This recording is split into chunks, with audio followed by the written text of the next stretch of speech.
Vaqt hamma narsaga davo deymiz-ku.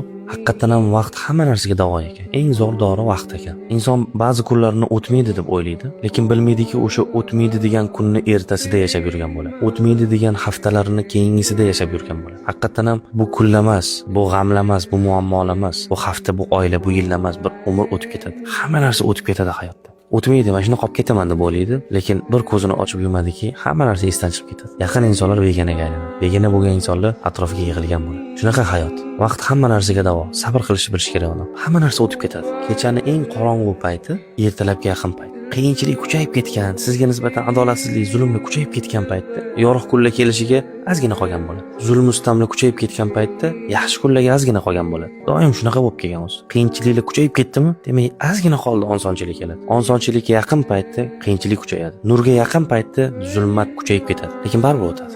Hamma narsa o'tib ketadi. Siz umringiz o'tib ketadi. Bilmay qolasiz, bitta ko'zingiz